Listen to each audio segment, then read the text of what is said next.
사랑하는 성도 여러분, 그리고 시온의 빛나는 아침을 함께 여는 믿음의 동역자 여러분, 평안하십니까?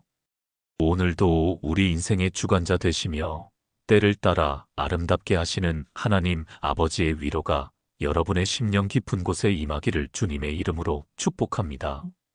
오늘은 우리 부모님들이라면 누구나 한 번쯤, 아니, 어쩌면 지금 이 순간에도 느끼고 계실지 모르는 아주 솔직하고도 아픈 감정에 대해 이야기하려 합니다. 바로 남의 자식과 내 자식을 비교할 때 찾아오는 상대적 박탈감, 그리고 그로 인한 초라함입니다. 여러분, 요즘 친구들 모임이나 동창회에 다녀오시면 마음이 어떠십니까? 반가운 얼굴들 봐서 기쁘기도 하지만 집에 돌아오는 발걸음이 천근만근 무겁게 느껴질 때가 있지 않으십니까? 식사 자리에서 친구들이 자식 자랑을 시작합니다. 우리 아들 이번에 대기업 임원 달았잖아. 우리 딸이 이번에 강남에 아파트를 샀는데 나보고 들어와서 살래. 우리 사위가 이번에 해외여행 보내준다네. 이런 이야기를 들으면 처음에는 어우, 잘됐다. 축하해라고 웃으며 맞장구 쳐주지만 시간이 지날수록 가슴 한구석이 서늘해지고 입안이 씁쓸해지는 것은 어쩔 수가 없습니다. 그리고 집에 돌아와서 아직 취업 준비한다고 방에 틀어박혀 있는 내 아들을 볼 때, 혹은 결혼도 못하고 나이만 먹어가는 내 딸을 볼 때, 나도 모르게 긴 한숨이 터져 나옵니다. 남들은 자식 농사 잘 지어서 호강한다는데, 나는 전생에 무슨 죄를 지어서 이 나이 먹도록 자식 뒤치다꺼리나 하고 있나. 이런 생각이 들면 자식이 밉기도 하고 내 인생이 실패한 것 같아 비참해지기도 합니다. 겉으로는 태연한 척했지만 속으로는 질투심도 나고 하나님이 불공평하신 것 같아 원망스럽기도 하셨을 겁니다. 이런 마음을 먹는 내가 나쁜 부모인가 싶어 죄책감까지 듭니다. 하지만 사랑하는 성도 여러분, 오늘 저는 이렇게 남모를 열등감으로 소갈이하는 여러분에게 하나님의 시선으로 자녀를 바라보는 놀라운 반전의 메시지를 전하고자 합니다. 여러분의 자녀는 실패한 것이 아닙니다. 늦는 것이 아닙니다. 다만 하나님의 시간표가 다를 뿐입니다. 오늘 우리는 성경 역사상 가장 위대한 지도자였지만 인간의 눈으로 볼 때는 가장 늦게 핀 꽃이었던 모세의 이야기를 통해 왜 우리 자녀가 대기만성의 주인공인지 그 네 가지 영적 비밀을 아주 깊이 있게 나누어 보려 합니다. 이 말씀을 들으시는 동안 세상의 기준으로 주눅들었던 어깨가 펴지고 자녀를 향한 믿음의 확신이 생기는 치유의 시간이 되기를 주님의 이름으로 간절히 축원합니다. 첫 번째로 모든 꽃은 피는 시기가 다르다는 하나님의 창조 섭리를 인정해야 합니다. 전도서 3장 11절은 말씀합니다. 하나님이 모든 것을 지으시되 때를 따라 아름답게 하셨고. 아멘. 성도 여러분, 자연을 한번 보십시오. 이른 봄에 가장 먼저 피는 개나리나 진달래가 있습니다. 반면에 찬 바람이 불고 서리가 내리는 늦가을이 되어서야 피어나는 국화꽃도 있습니다. 만약 국화꽃이 봄에 피지 않는다고 해서 개나리를 부러워하며 나는 왜 꽃이 안 필까? 나는 실패작이야라고 좌절한다면 얼마나 어리석은 일입니까? 국화는 봄에 피면 안 됩니다. 국화는 가을에 찬 서리를 맞아야 그 그윽한 향기를 낼 수 있도록 창조되었기 때문입니다. 우리 자녀들도 마찬가지입니다. 친구의 자녀는 개나리처럼 일찍 피어난 것뿐입니다. 20대, 30대에 성공하고 자리 잡은 것입니다. 그러나 여러분의 자녀는 국화꽃일 수 있습니다. 아니, 어쩌면 겨울 눈 속에서도 피어나는 동백꽃일 수도 있습니다. 하나님은 각 사람마다 고유한 인생의 시간표를 주셨습니다. 일찍 핀다고 해서 반드시 좋은 것도 아니고 늦게 핀다고 해서 나쁜 것도 아닙니다. 일찍 핀 꽃은 일찍 시들기도 합니다.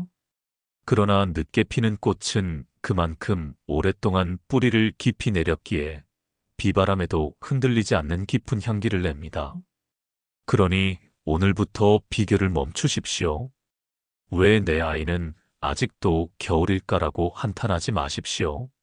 지금 여러분의 자녀는 땅속 깊이 뿌리를 내리고 있는 중입니다. 겉으로 볼 때는 아무 변화가 없는 것 같아도 내면에서는 엄청난 성장이 일어나고 있습니다.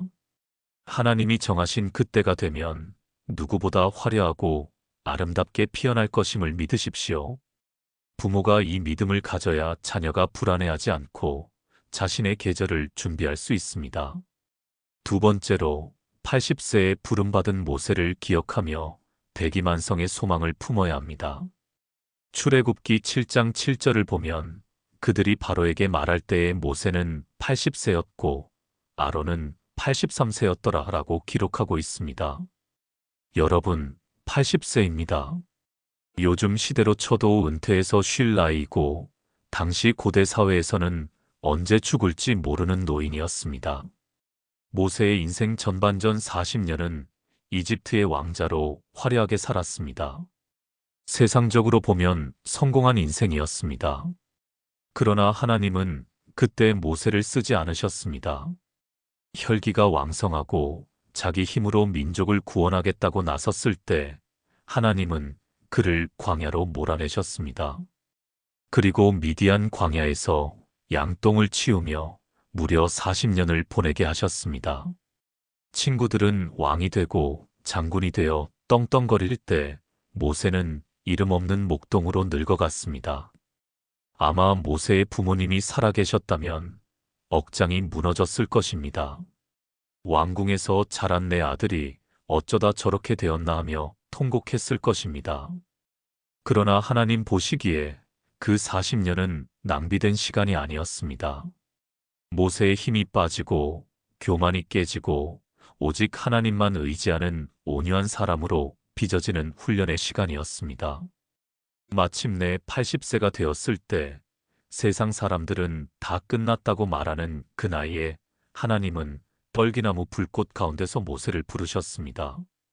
그리고 그를 통해 홍해를 가르고 이스라엘 민족을 구원하는 대역사를 이루셨습니다. 사랑하는 성도 여러분, 여러분의 자녀가 지금 나이가 좀 찼는데 자리를 못 잡고 있습니까? 남들보다 뒤처진 것 같아 보이십니까? 걱정하지 마십시오. 여러분의 자녀는 지금 미디안 광야 학교에 입학해 있는 것입니다. 하나님이 더 크게 쓰시기 위해, 더 큰 그릇으로 만드시기 위해 남들보다 조금 더 긴 훈련을 시키고 계신 것입니다. 대기만성, 큰 그릇은 늦게 이루어진다는 말은 성경적인 진리입니다. 간장 종지는 하루면 만들지만 큰 항아리는 빚고 말리고 굽는데 오랜 시간이 걸립니다. 여러분의 자녀가 시시한 인생이 아니라 모세처럼 시대를 이끄는 큰 인물이 되려고 지금 뜸을 들이고 있는 중이라고 생각하십시오. 내 자식은 늦게 터질 대박 인생이다. 이렇게 선포하십시오. 이것이 팩트입니다. 세 번째로, 비교의식은 자녀를 죽이고 나를 병들게 하는 사탄의 독이라는 것을 깨달아야 합니다. 갈라디아서 6장 4절은 말씀합니다. 각각 자기의 일을 살피라 그리하면 자랑할 것이 자기에게는 있어도 남에게는 있지 아니하리니. 비교는 기쁨을 훔쳐가는 도둑입니다. 친구의 자식 자랑을 듣고 와서 내 자식을 보면 어제까지는 괜찮아 보였던 내 자식이 갑자기 한심해 보입니다. 그래서 툭 한마디 던집니다. 누구네 아들은 이번에 승진했다더라. 너는 뭐하니? 이 한마디가 자녀의 가슴에 대못을 박습니다. 자녀는 부모의 눈빛을 통해 자신의 가치를 확인합니다. 그런데 부모가 나를 부끄러워한다는 것을 느끼는 순간 자녀의 자존감은 바닥을 치고 다시 일어설 힘마저 잃어버리게 됩니다. 여러분, 친구들의 자랑을 너무 믿지 마십시오. 사람들은 누구나 자신의 가장 좋은 하이라이트 장면만 보여줍니다.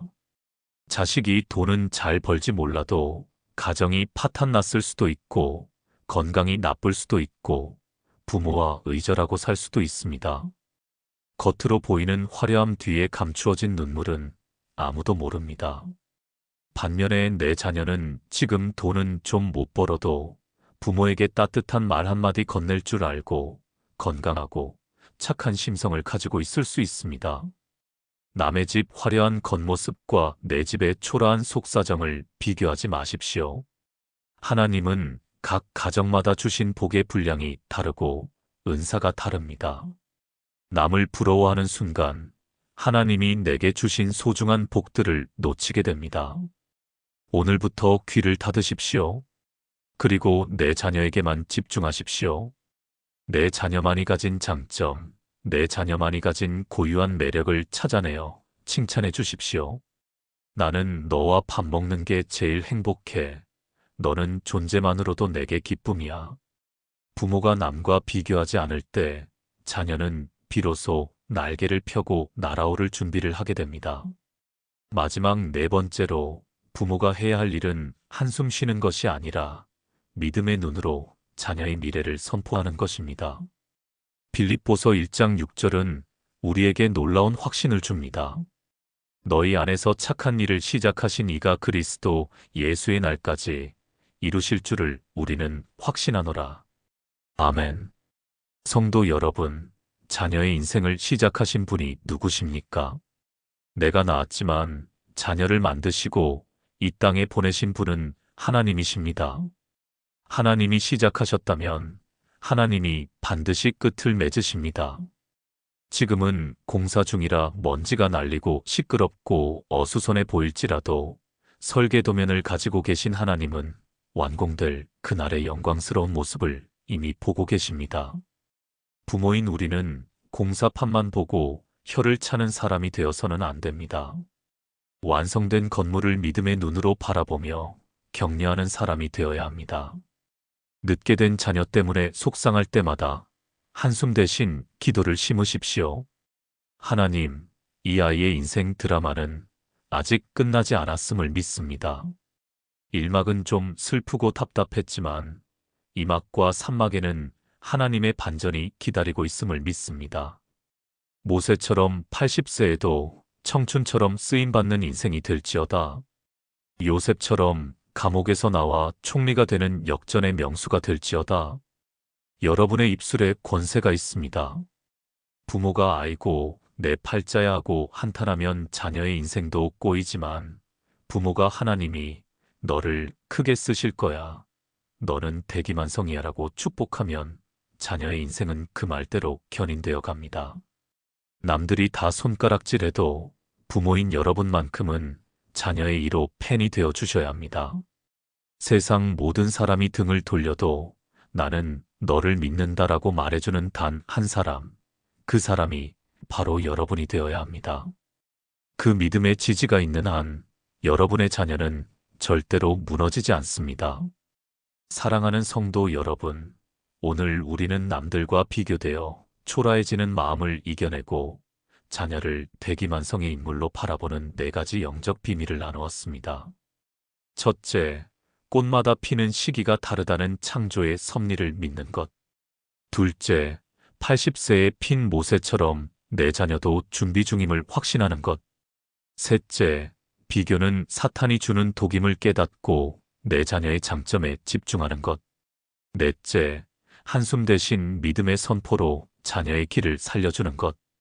이제 더 이상 동창회 다녀와서 우울해하지 마십시오. 친구들의 자식 자랑에 기죽지 마십시오. 여러분의 자녀는 아직 긁지 않은 복권입니다. 하나님께서 가장 완벽한 타이밍에 가장 멋진 모습으로 당첨 번호를 맞춰주실 것입니다. 지금의 초라함은 훗날의 간증거리가 될 것입니다. 오늘 밤 자녀의 어깨를 두드리며 혹은 마음속으로 이렇게 말해 주십시오. 아들아, 딸아, 조급해하지 마라. 하나님은 너를 위한 특별한 계획을 가지고 계신단다. 너는 늦는 게 아니라 깊어지고 있는 중이야. 엄마는 아빠는 너를 끝까지 믿는다. 여러분의 이 따뜻한 격려가 자녀의 인생에 봄을 앞당기는 따스한 햇살이 될 것입니다. 하나님이 여러분의 가정을 주목하고 계십니다. 함께 기도하겠습니다. 사랑의 하나님 아버지, 남들의 화려한 자식 자랑 앞에서 작아지고 초라해졌던 우리의 믿음 없음을 용서하여 주시옵소서. 내 자녀가 늦게 피는 국화꽃임을 깨닫게 하시고 80세의 모세를 들어 쓰신 하나님께서 내 자녀의 인생도 반드시 책임지심을 믿게 하옵소서. 비교하는 마음을 버리고 오직 감사와 축복으로 자녀를 응원하는 믿음의 부모가 되게 하옵소서. 우리 자녀가 하나님의 때에 세상이 깜짝 놀랄 만큼 귀하게 쓰임 받을 줄 믿사오며 예수님의 이름으로 기도합니다. 아멘. 감사합니다. 사랑합니다.